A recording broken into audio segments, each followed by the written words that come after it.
एक ऐसा युग जहां शौर्य, धोखा, प्रेम और नफरत की कहानियां लिखी गई, जहां एक ही सिंहासन के लिए भाई भाई से टकरा गए और दोस्ती और विश्वास का असली मतलब सामने आया।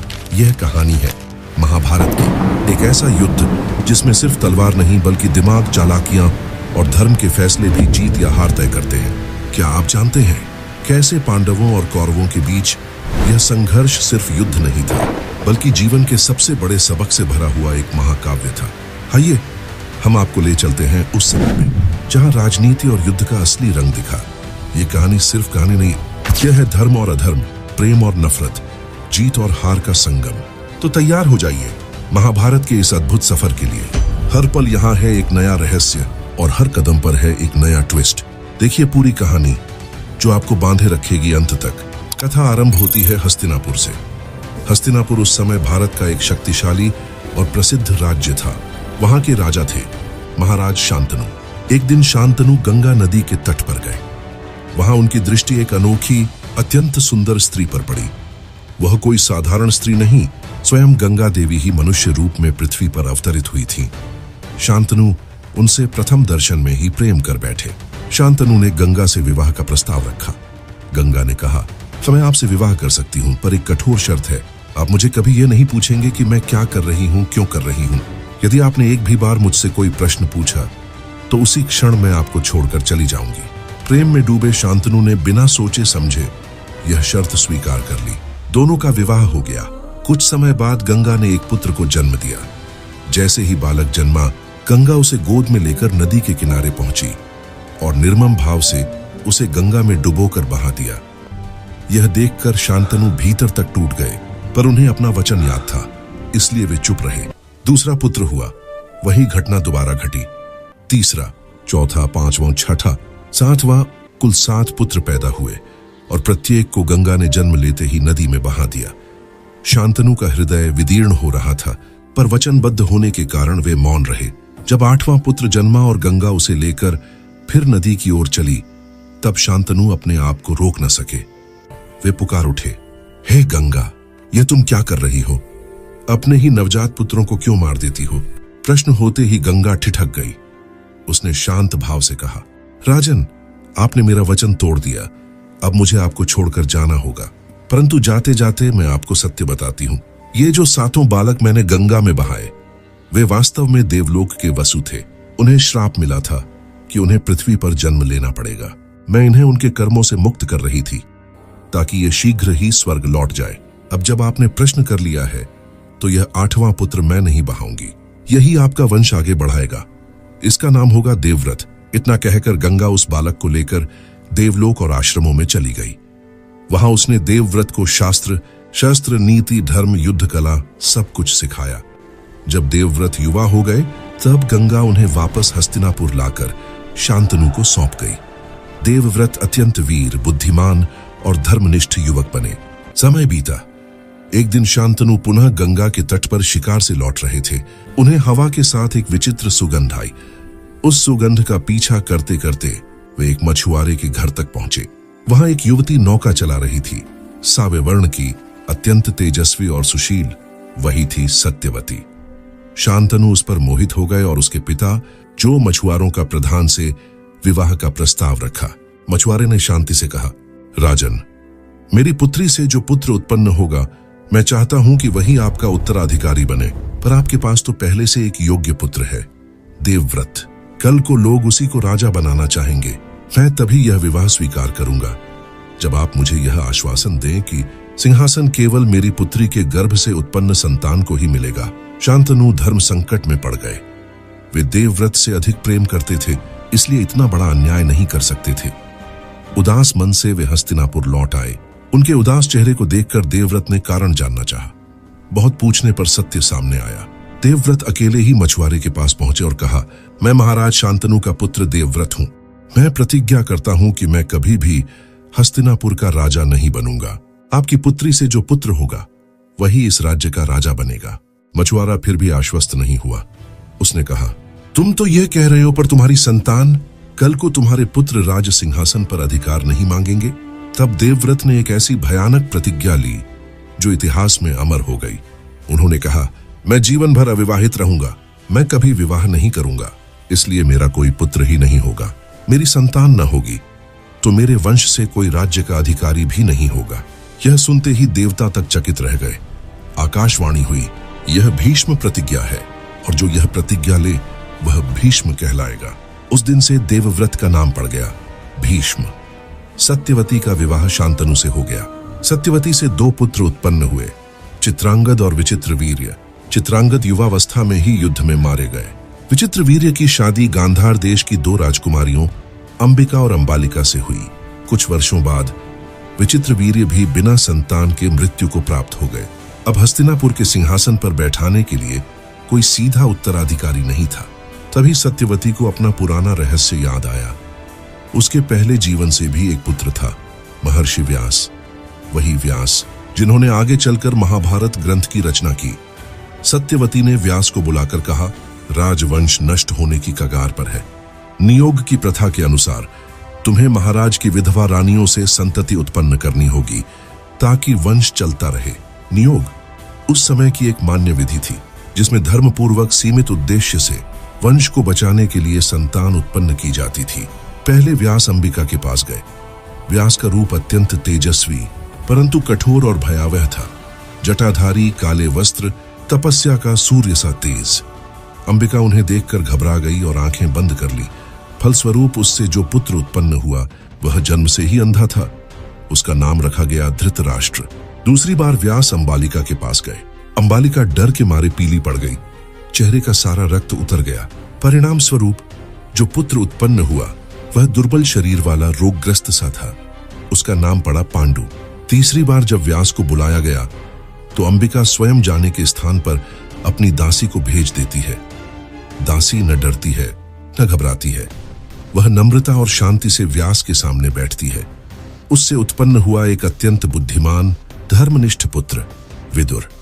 किंतु दासी पुत्र होने के कारण उसे राज सिंहासन का अधिकारी नहीं माना गया। अब राज्य में 3 प्रमुख पुरुष हैं, धृतराष्ट्र अंधे, पांडु दुर्बल, विदुर दासी पुत्र। राजत्व सौंपा गया पांडु को क्योंकि वे देखने, सुनने और युद्ध करने योग्य थे। धृतराष्ट्र का विवाह हुआ गांधारी से। जब गांधारी ने सुना कि उनका होने वाला पति जन्म से अंधा है तो उन्होंने पतिव्रता धर्म निभाने के लिए स्वयं अपनी आंखों पर पट्टी बांध ली और जीवन भर कभी प्रकाश नहीं देखा। पांडु का विवाह हुआ कुंती से, फिर दूसरी पत्नी के रूप में माद्री से। एक दिन पांडु वन में शिकार करने गए। वहां उन्होंने देखा कि एक हिरण और हिरणी समागम की स्थिति में है। बिना सोचे समझे उन्होंने उन पर बाण चला दिया। जैसे ही बाण लगा वह हिरण अपने वास्तविक रूप में प्रकट हुआ। वह एक अर्षि थे, अपनी पत्नी के साथ मृग रूप में। मृत्यु से पूर्व आर्ष ने श्राप दिया, जिस प्रकार तूने मुझे और मेरी पत्नी को इस समय मारा है, उसी प्रकार जब भी तू किसी स्त्री के साथ संगम करेगा उसी क्षण तेरी मृत्यु हो जाएगी। इस श्राप से भयभीत होकर पांडु ने राज्य त्याग दिया और कुंती माद्री के साथ वन में निवास करने लगे। इधर एक महत्वपूर्ण रहस्य और है। कुंती के पास महर्षि दुर्वासा का दिया हुआ एक वरदान था। जब वह युवती थी, दुर्वासा आशी उसके पिता के यहाँ ठहरे थे। उनकी सेवा से प्रसन्न होकर उन्होंने कुंती को एक मंत्र दिया, जिस किसी देवता का तुम स्मरण करोगी और यह मंत्र जपोगी, वह देवता तुम्हारे समक्ष प्रकट होगा और तुम्हें उससे एक पुत्र प्राप्त होगा। वन में पांडु ने यही वरदान कुंती को स्मरण कराया और वंश की रक्षा के लिए उसका उपयोग करने को कहा। कुंती ने सबसे पहले धर्मराज यम का आह्वान किया। उनसे एक तेजस्वी, धर्मप्रिय, सत्यवादी पुत्र उत्पन्न हुआ, युधिष्ठिर। वह धर्म का मूर्त रूप माना गया। दूसरी बार कुंती ने वायुदेव का स्मरण किया। उनसे जन्म लिया भीम ने, जिसकी असाधारण शारीरिक शक्ति अतुलनीय थी। तीसरी बार उन्होंने इंद्रदेव को बुलाया। उनसे उत्पन्न हुआ अर्जुन, जो धनुर्विद्या का अद्वितीय महारथी बना। बाद में कुंती ने यह मंत्र माद्री के साथ भी बांटा। माद्री ने अश्विनी कुमारों का आह्वान किया। उनसे जुड़वां पुत्र उत्पन्न हुए, नकुल और सहदेव। इस प्रकार 5 पांडव उत्पन्न हुए, युधिष्ठिर, भीम, अर्जुन, नकुल और सहदेव। एक दिन वन में पांडु माद्री के प्रति मोहवश श्राप भूलकर उसके समीप गए। श्राप के कारण उसी क्षण उनकी मृत्यु हो गई। माद्री को लगा कि इस मृत्यु की दोषिणी वह स्वयं है, अतः उसने भी पांडु के साथ चिता में जलकर प्राण त्याग दिए। कुंती 5 पांडवों को लेकर हस्तिनापुर लौट आई। अब उधर धृतराष्ट्र और गांधारी के 100 पुत्र हो चुके थे। उनमें ज्येष्ठ था दुर्योधन, एक कन्या भी थी, दुश्शला। धृतराष्ट्र के ये 100 पुत्र ही कौरव कहलाए, क्योंकि वे राजा कुरु के वंशज थे। और पांडु के 5 पुत्र पांडव। कथा यहां से और रोचक हो जाती है। कुंती का एक और गुप्त रहस्य था। उसका पहला पुत्र जो विवाह से पूर्व ही जन्मा था, कर्ण। जब कुंती युवती थी तो उसने दुर्वासा के मंत्र की परीक्षा लेने के लिए सूर्यदेव का आह्वान किया। सूर्यदेव प्रकट हुए और वचन के अनुसार उसे एक तेजस्वी पुत्र प्रदान किया, जो जन्म से ही कवच कुंडल से युक्त था। समाज के भय से कुंती ने उस शिशु को एक टोकरा में रखकर नदी में बहा दिया। एक सारथी अधिरथ और उसकी पत्नी राधा ने उसे पाया और पुत्र की तरह पाला। वही बालक बड़ा होकर महान धनुर्धर कर्ण बना। वह जन्म से तो क्षत्रिय और पांडवों का ज्येष्ठ भाई था, पर समाज की दृष्टि में वह केवल सूत पुत्र कहलाया। हस्तिनापुर में पांडव और कौरव साथ साथ बड़े हुए। उनकी शिक्षा दीक्षा के लिए गुरु द्रोणाचार्य को नियुक्त किया गया। द्रोणाचार्य ने शीघ्र ही पहचान लिया कि अर्जुन में असाधारण प्रतिभा है। अर्जुन ने तपस्या के समान अभ्यास किया, इसलिए गुरु का विशेष स्नेह उसे मिला।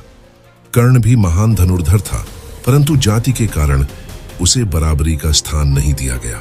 एक राजसभा में जब अपने कौशल का प्रदर्शन हुआ तो कर्ण अर्जुन को चुनौती देना चाहता था, परंतु भीष्म और अन्य ने कह दिया, कर्ण तो सूत पुत्र है, राजकुमारों के समकक्ष कैसे खड़ा हो सकता है। इस प्रकार कर्ण का अपमान हुआ। उसी समय दुर्योधन ने उसका हाथ थामा, उसे अंग देश का राजा बना दिया और जीवन भर मित्रता का वचन दिया। कर्ण ने भी दुर्योधन का साथ निभाने की प्रतिज्ञा कर ली, चाहे रास्ता कैसा भी हो। दुर्योधन बचपन से ही पांडवों से ईर्ष्या करता था।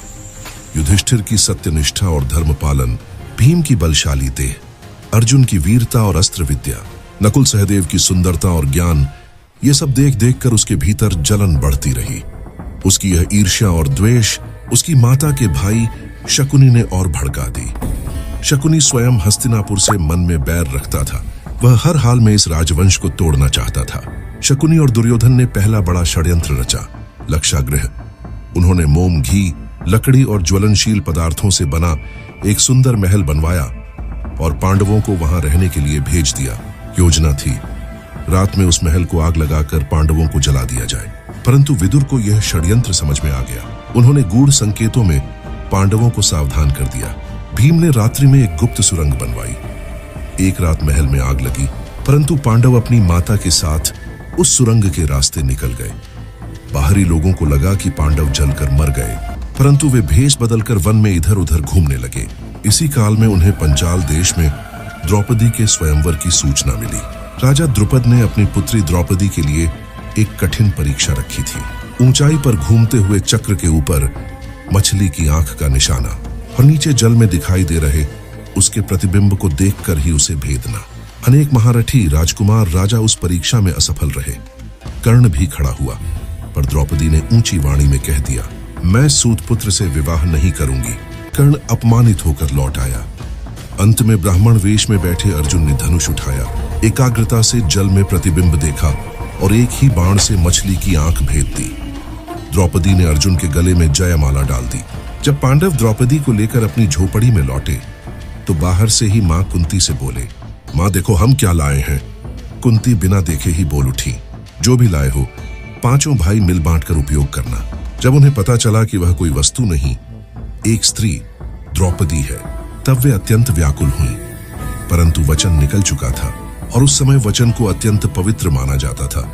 फिर ऋषि भीष्म आदि ने विचार कर यह निर्णय किया कि द्रौपदी 5 पांडवों की पत्नी बनेगी। इसके बाद सबको झांत हुआ कि पांडव जीवित हैं। हस्तिनापुर में पुनः राजनीतिक हलचल मच गई। खुला युद्ध न छिड़े, इस भय से निश्चय किया गया कि राज्य 2 भागों में बांट दिया जाए। धृतराष्ट्र के पुत्र कौरवों को मिला हस्तिनापुर और पांडवों को दिया गया एक उपेक्षित बंजर सा प्रदेश खांडवप्रस्थ। कठिन परिश्रम, बुद्धि और भगवान कृष्ण की सहायता से पांडवों ने उस वीरान भूमि को सुंदर नगर में बदल दिया। यही आगे चलकर इंद्रप्रस्थ कहलाया। महल, बाग, मार्ग, सरोवर, सब ओर समृद्धि दिखने लगी। दुर्योधन यह सब देखकर भीतर ही भीतर जलने लगा। इंद्रप्रस्थ में युधिष्ठिर ने एक विराट राजसूय यज्ञ किया। समस्त राजा, महारथी, द्रोण, भीष्म, कृपाचार्य, दुर्योधन, शकुनी सब आमंत्रित थे। वहां माया सभा थी, जहां फर्श कभी जल जैसा प्रतीत होता कहीं जल पत्थर जैसा। दुर्योधन एक स्थान पर फर्श को ठोस समझकर चला, किंतु वहां जल था, वह गिर पड़ा। भीम, द्रौपदी और अन्य हंस पड़े। द्रौपदी के मुंह से निकला, अंधे का पुत्र भी अंधा ही होगा। यह वाक्य दुर्योधन के अहंकार और हृदय पर गहरा घाव बन गया। उसने बदले की ज्वाला में महाभारत का अगला अध्याय रचा। अब शकुनी ने जुए का दुष्ट खेल रचा। युधिष्ठिर जुआ नहीं खेलना चाहते थे, पर राजसभा का बुलावा टालना उन्हें अनुचित लगा। वे हस्तिनापुर की सभा में पहुंचे। वहां शकुनी दुर्योधन की ओर से पासे फेंक रहे थे। वे छल कपट से पासों को अपने अनुकूल गिराते और युधिष्ठिर एक एक कर सब कुछ हारते चले गए। पहले उन्होंने सोना, चांदी, रत्न संपत्ति हारी, फिर अपना राज्य इंद्रप्रस्थ हार गए। फिर एक एक कर अपने चारों भाई दांव पर लगाए, वे भी हार गए। फिर स्वयं को दास बना दिया। अंत में दुर्योधन ने कहा, अब अपनी पत्नी द्रौपदी को दांव पर लगाओ। वचनबद्ध धर्म संकट में पड़े युधिष्ठिर ने द्रौपदी को भी दांव पर लगा दिया और खेल में हार गए। दुर्योधन ने आदेश दिया, द्रौपदी को सभा में घसीट कर लाओ। दुशासन गया और द्रौपदी को केश पकड़कर राजसभा में ले आया। द्रौपदी ने सबसे पहला प्रश्न किया, जब राजा युधिष्ठिर स्वयं को पहले ही हार चुके थे, तो क्या उनके पास मुझे दांव पर लगाने का अधिकार बचा था? पूरी सभा मौन रह गई। भीष्म, द्रोण, विदुर, कृपाचार्य सब धर्मशास्त्र की उलझनों में फंस गए, पर किसी ने स्पष्ट उत्तर देने और अन्याय रोकने का साहस न किया। दुर्योधन यहीं नहीं रुका। उसने अपने वस्त्र पर हाथ मारकर द्रौपदी की ओर इशारा कर घोर अपमान किया। दुशासन ने द्रौपदी की साड़ी पकड़कर उसके वस्त्र हरण का प्रयत्न किया। द्रौपदी पहले अपने आंचल को बचाने का प्रयास करती रही, फिर हारकर दोनों हाथ उठा दी और हृदय से पुकारा, हे कृष्ण। कृष्ण की कृपा से उसके वस्त्र अनंत हो गए। दुशासन जितना खींचता उतने ही वस्त्र बढ़ते जाते। अंततः दुशासन थक कर गिर पड़ा। सभा का सिर शर्म से झुक गया, पर दुर्योधन, कर्ण और शकुनी अपने पाप पर भी गर्व कर रहे थे। उसी दिन द्रौपदी ने प्रतिज्ञा की कि वह अपने केश तब तक नहीं बांधेगी जब तक दुशासन के सीने से रक्त धोकर उसे स्नान न करा दे और दुर्योधन की जांघ न टूटे। इस भीषण अपमान के बाद निश्चय हुआ कि पांडवों को वनवास दिया जाएगा। निर्णय यह हुआ 12 वर्ष का वनवास और उसके बाद 1 वर्ष का अज्ञातवास। यदि अज्ञातवास के दौरान उनकी पहचान किसी ने कर ली तो पुनः 12 वर्ष का वनवास और 1 वर्ष अज्ञातवास। ऐसा दंड बार बार लागू होगा। धर्म पालन हेतु पांडवों ने इसे स्वीकार किया। वे अपनी माता कुंती से विदा लेकर वन में चले गए। वनवास के अनेक प्रसंग हैं। भीम का राक्षसों से युद्ध, हिडिंबा से विवाह और घटोत्कच का जन्म, अर्जुन का तपस्या करके इंद्रलोक और शिव से दिव्यास्त्र प्राप्त करना, युधिष्ठिर का यक्ष के साथ प्रश्न उत्तर, जहां उसने धर्म, जीवन, मित्रता, सुख दुख आदि पर अद्भुत उत्तर दिए और अपने मृत भाइयों को पुनः जीवन दिलवाया। 12 वर्ष पूर्ण होने पर अज्ञातवास का समय आया। पांडवों ने विराट नगर को अपना आश्रय स्थल चुना। युधिष्ठिर बने कंक, राजा विराट के सभासद और पासा खेलने वाले ज्ञानी। भीम बने बल्लभ, भोजन बनाने वाले रसोइया और व्यायामशाला के वीर। अर्जुन ने ब्रह्मचारी स्त्री रूप धारण किया। बृहन्नला, जो राजकुमारियों को नृत्य संगीत सिखाता। नकुल बने अश्वशाला के रखवाले, घोड़ों के विशेषज्ञ। सहदेव बने गौशाला के संरक्षक। द्रौपदी ने सैरंध्री नाम से रानी की दासी का रूप लिया। अज्ञातवास भी सफलतापूर्वक पूर्ण हो गया। उनकी असली पहचान कौरवों को समय रहते झात ना हो सकी। अब पांडव अपनी शर्तें पूरी करके पुनः अपना अधिकार मांगने के लिए आगे बढ़े। शांति की एक अंतिम कोशिश के लिए स्वयं श्री कृष्ण हस्तिनापुर गए।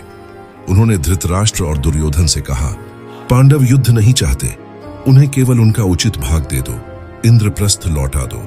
यदि इतना भी कठिन लगे तो केवल 5 छोटे छोटे गांव ही दे दो, वे उसी में संतुष्ट हो जाएंगे। परंतु अहंकार से अंधे दुर्योधन ने उत्तेजित स्वर में उत्तर दिया, मैं पांडवों को सुई की नोक के बराबर भूमि भी नहीं दूंगा। अब युद्ध अवश्यंभावी था। कुरुक्षेत्र का विशाल मैदान तैयार हुआ। दोनों पक्षों की सेनाएं आमने सामने खड़ी हो गईं। एक ओर कौरवों की 11 अक्षौहिणी सेना, दूसरी ओर पांडवों की 7 अक्षौहिणी सेना। दोनों पक्षों ने पहले कृष्ण से सहायता मांगी। कृष्ण ने कहा, मेरी एक नारायणी सेना है और मैं स्वयं हूं, पर मैं शस्त्र नहीं उठाऊंगा। एक पक्ष मेरी सेना ले सकता है, दूसरा पक्ष मुझे केवल सारथी और मार्गदर्शक के रूप में। दुर्योधन पहले पहुंचा, पर वह कृष्ण के मस्तक के पास बैठ गया। बाद में अर्जुन आए और चरणों के समीप बैठ गए। जब कृष्ण ने नेत्र खोले तो उन्होंने अर्जुन को पहले देखा, फिर दुर्योधन को। उन्होंने अर्जुन से पूछा, तुम क्या चाहते हो, मेरी सेना या मैं स्वयं? अर्जुन ने बिना देर किए कहा, मुझे आप चाहिए प्रभु, भले ही आप शस्त्र न उठाए, पर आपका साथ ही मेरे लिए सबसे बड़ा बल है। दुर्योधन प्रसन्न हुआ कि पूर्ण नारायणी सेना उसे मिल गई, परंतु वह यह नहीं समझ पाया कि युद्ध में केवल संख्या नहीं, सत्य, नीति और सही मार्गदर्शन ही अंतिम विजय का कारण होते हैं। युद्ध आरंभ होने से ठीक पहले अर्जुन ने जब अपने सम्मुख खड़े सैन्य बल को देखा, दादा भीष्म, गुरु द्रोण, मामा, भाई बंधु पुरखे, तो उसका हृदय द्रवित हो उठा। उसने गांडीव धनुष नीचे रख दिया और कहा, हे कृष्ण, मैं अपने ही लोगों पर बाण कैसे चला सकता हूँ? राज्य, सुख, वैभव, इन सब का क्या मूल्य है? यदि इसकी कीमत अपनों के रक्त से चुकानी पड़े, मैं युद्ध नहीं करूंगा। तभी कृष्ण ने अर्जुन को जो उपदेश दिया वही श्रीमद् भगवद गीता के नाम से विख्यात है। कृष्ण ने कहा, आत्मा न जन्म लेती है न मरती है, शरीर बदलते रहते हैं, पर आत्मा सनातन है। कर्म करना तुम्हारा कर्तव्य है, फल की चिंता और आसक्ति मत रखो। अधर्म के सामने निष्क्रिय रहना भी अधर्म ही है। यदि तुम योग्य हो तो तुम्हें अपने धर्म, अपने कर्तव्य और न्याय की रक्षा के लिए खड़ा होना ही होगा। गीता केवल अर्जुन के लिए नहीं, पूरे मानव समाज के लिए मार्गदर्शक बनी। युद्ध छिड़ गया। पहले 10 दिन तक कौरव सेना के सेनापति रहे भीष्म पितामह। उन्हें कोई परास्त नहीं कर पा रहा था। भीष्म को इच्छा मृत्यु का वर मिला था। वे जब चाहें तभी प्राण त्याग सकते थे। कोई भी उन पर पूरे मन से वार करने का साहस भी नहीं जुटा पा रहा था, क्योंकि सब उनका सम्मान करते थे। कृष्ण ने पांडवों को बातों बातों में बताया, भीष्म स्त्री पर शस्त्र नहीं चलाएंगे। यदि कोई ऐसा योद्धा उनके सामने हो जिसे वे स्त्री मानते हों, तो उस ढाल के पीछे से उन पर प्रहार किया जा सकता है। शिखंडी, जो पूर्व जन्म में अंबा थीं और भीष्म के प्रति गहरी शत्रुता रखती थीं, युद्ध में अर्जुन के रथ पर सवार होकर आगे खड़ी हुई। भीष्म ने शिखंडी पर शस्त्र उठाने से इनकार कर दिया। उसी क्षण अर्जुन ने शिखंडी की आड़ से भीष्म पर असंख्य बाण चलाए। भीष्म का शरीर बाणों से छलनी हो गया और वे भूमि पर न गिरकर बाणों की शैया पर लेट गए। उन्होंने तत्क्षण मृत्यु नहीं स्वीकार की। वह शरदरथु तक उसी शैया पर लेटे रहे और युधिष्ठिर को राज्य, धर्म, नीति शास्त्र और जीवन के अनेक उपदेश दिए। इसके बाद गुरु द्रोणाचार्य सेनापति बने। वे भी अपराजय सिद्ध हो रहे थे। उनका मन तोड़ने के लिए एक योजना बनी। द्रोण का प्रिय पुत्र था अश्वत्थामा। भीम ने एक हाथी को मारकर उसका नाम अश्वत्थामा रखा और जोर से घोषणा की, अश्वत्थामा मारा गया। द्रोण ने युधिष्ठिर से सत्य जानने की इच्छा की, क्योंकि वे जानते थे कि युधिष्ठिर कभी झूठ नहीं बोलते। उन्होंने पूछा, बताइए, क्या सचमुच अश्वत्थामा मारा गया? युधिष्ठिर धर्म संकट में पड़ गए। अंत में उन्होंने कहा, अश्वत्थामा मारा गया। परंतु हाथी शब्द धीरे से बोला गया या नगाड़ों, शंखों के शोर में डूब गया। द्रोण को केवल यह सुनाई दिया, अश्वत्थामा मारा गया। विरक्त हो उन्होंने अपने शस्त्र त्याग दिए, ध्यानस्थ होकर भूमि पर बैठ गए। उस समय द्रुपद पुत्र धृष्टद्युम्न आगे बढ़ा और अधिकार पूर्वक द्रोणाचार्य का वध कर दिया। युधिष्ठिर का रथ, जो अब तक धरती से कुछ ऊपर चलता था, कहते हैं उनके धर्म बल के कारण उसी दिन भूमि का स्पर्श करने लगा, क्योंकि पहली बार उनके मुख से आधा सच आधा झूठ निकला था। अब सेना का नेतृत्व कर्ण के हाथों आया। कर्ण और अर्जुन का युद्ध तो जैसे नियति ने पहले से निश्चित कर रखा था। कर्ण ने जीवन भर अपमान, तिरस्कार, जाति भेद सहा, पर फिर भी दुर्योधन के प्रति वफादार रहा। युद्ध के एक चरण में कर्ण का दिव्य अस्त्र विजय था, जो निश्चित रूप से शत्रु का वध कर सकता था, पर उसने उसे घटोत्कच पर चला दिया। कृष्ण चाहते भी यही थे, क्योंकि यदि वह अस्त्र अर्जुन पर चलता तो उसकी रक्षा कठिन होती। अंततः वह दिन आया जब अर्जुन और कर्ण आमने सामने खड़े हुए। युद्ध भयंकर हुआ। अचानक कर्ण के रथ का पहिया कीचड़ में धंस गया। कर्ण ने शास्त्रानुसार युद्ध विराम की प्रार्थना करते हुए कहा, अर्जुन, धर्म के अनुसार जब कोई निशस्त्र या संकट में हो तो उस पर प्रहार नहीं करना चाहिए। मेरे रथ का पहिया निकाल लेने दो, फिर हम बराबरी से युद्ध करेंगे। कृष्ण ने अर्जुन से कहा, जब द्रौपदी का चीरहरण हो रहा था तब कर्ण ने कौन सा धर्म याद रखा था? जब अभिमन्यु को नियम विहीन होकर चक्रव्यूह में फंसाकर 7 महान योद्धाओं ने मिलकर मारा, तब किसने धर्म देखा? अधर्म के सामने मात्र आदर्शों का सहारा लेकर बैठ जाना भी कभी कभी अपने आप में अधर्म बन जाता है। अब संकोच मत करो। अर्जुन ने कृष्ण के संकेत पर बाण चलाया और कर्ण का वध कर दिया। कर्ण मृत्यु के समय भी दानवीरता और उदारता के प्रतीक रहे। कहते हैं कि मृत्यु शैया पर भी उन्होंने अपना कवच कुंडल दान में दे दिए। अंततः अधिकांश वीर मारे जा चुके थे। अब दुर्योधन ही मुख्य योद्धा के रूप में बचा था। वह एक सरोवर के भीतर जल स्थल योग से छिप बैठा था। कृष्ण ने भीम को उसकी छिपने की जगह बता दी। दुर्योधन बाहर आया और घोषणा की, मैं केवल भीम के साथ गदा युद्ध करूंगा। भीम और दुर्योधन दोनों गदा युद्ध के परम कुशल योद्धा थे। नियम था, कमर से नीचे प्रहार नहीं किया जाएगा। काफी समय तक युद्ध चलता रहा। कभी दुर्योधन भारी पड़ा, कभी भीम। कृष्ण ने भीम को संकेत दिया, याद करो, यही दुर्योधन था जिसने द्रौपदी को सभा में नग्न करने का आदेश दिया था। यही तुम्हारे भाइयों के वध का कारण बना। यह केवल योद्धा नहीं, अत्याचार का प्रतीक है। भीम ने नियम तोड़ते हुए दुर्योधन की जांघ पर गदा से प्रचंड प्रहार किया। दुर्योधन की जांघें टूट गईं। वह भूमि पर गिर पड़ा। दुर्योधन का अंत हो गया, पर उसके भीतर का अहंकार अंतिम सांस तक टूटने को तैयार न था। युद्ध भले ही समाप्त हो गया, परंतु हिंसा और प्रतिशोध अभी भी शेष था। रात्रि में अश्वत्थामा, कृपाचार्य और कृतवर्मा ने पांडव शिविर पर धावा बोला। सोते हुए युवराजों, द्रौपदी के 5 पुत्रों का वध कर डाला। अभिमन्यु पहले ही चक्रव्यूह में शहीद हो चुका था। इस प्रकार पांडवों की अगली पीढ़ी भी लगभग नष्ट हो गई। कुरुक्षेत्र की भूमि शवों से पट गई। चारों ओर विलाप, रोदन, शोक, यही स्वर सुनाई देने लगे। पांडव विजयी हुए, परंतु इस विजय में आनंद नहीं, केवल ग्लानि और पीड़ा थी। युधिष्ठिर को लगा कि इतनी हत्या, इतना रक्तपात कर प्राप्त हुआ राज्य उनके लिए भार है, अधिकार नहीं। फिर भी कृष्ण के समझाने पर वे हस्तिनापुर के सम्राट बने और न्यायपूर्ण शासन चलाया। राजसूय, अश्वमेध आदि यज्ञ किए, धर्म के अनुसार प्रजा पालन किया। फिर भी उनके हृदय में एक रिक्तता, एक अपराध बोध बना रहा कि उनकी विजय की कीमत बहुत महंगी थी। अंततः समय आने पर पांडवों ने राज्य त्याग दिया। उन्होंने निर्णय लिया कि अब शरीर को भी त्यागने और स्वर्ग प्राप्ति की यात्रा का समय है। 5 पांडव और द्रौपदी हिमालय की ओर प्रस्थान कर गए। चढ़ाई कठिन थी, वायु विरल, मार्ग दुर्गम। सबसे पहले द्रौपदी गिरी। शायद उसके हृदय में अर्जुन के प्रति थोड़ी अधिक आसक्ति थी। फिर एक एक कर सहदेव, नकुल, अर्जुन और भीम भी गिर गए। केवल युधिष्ठिर निरंतर आगे बढ़ते रहे। उनके साथ एक कुत्ता भी चल रहा था। मार्ग के अंत में देवराज इंद्र का दिव्य रथ आया और उन्होंने कहा, राजन आइए, आप स्वर्ग को चलिए। युधिष्ठिर ने कहा, मैं इस कुत्ते को छोड़कर अकेला स्वर्ग नहीं जाऊंगा। यह मेरे साथ अंत तक चला है, इसे त्यागना अधर्म होगा। इंद्र ने कहा, स्वर्ग में कुत्तों के लिए स्थान नहीं है। परंतु युधिष्ठिर अपने निर्णय पर अडिग रहे। तभी वह कुत्ता रूप बदलकर धर्मराज बन गया, युधिष्ठिर के वास्तविक पिता। उन्होंने कहा, यह तुम्हारी अंतिम परीक्षा थी। तुमने धर्म और करुणा दोनों की रक्षा की। तुम सचमुच स्वर्ग के अधिकारी हो। स्वर्ग में पहुंचकर भी युधिष्ठिर को एक विचित्र अनुभव हुआ। उन्हें कुछ समय के लिए ऐसा प्रतीत हुआ कि दुर्योधन और कौरव वहां सुख भोग रहे हैं और पांडव कुछ समय के लिए दुहक के स्थान में। फिर समझाया गया, मनुष्य के कर्मों का हिसाब एक जन्म से नहीं, कई जन्मों और अनेक कर्मों के संचित परिणाम से होता है। धर्म अधर्म की गणना अत्यंत सूक्ष्म होती है। महाभारत की यह महागाथा किसी एक पक्ष को पूर्णतः अच्छा या बुरा नहीं ठहराती। यह दिखाती है कि जब जब अहंकार, लोभ, ईर्ष्या और अन्याय मिलकर धर्म पर भारी पड़ते हैं तो केवल एक परिवार ही नहीं, पूरा समाज विनाश की ओर बढ़ जाता है। भीष्म हमें सिखाते हैं कि ऐसी कठोर प्रतिज्ञा मत लो जो आगे चलकर तुम्हें अन्याय के पक्ष में खड़ा कर दे या सही का साथ देने से रोक दे।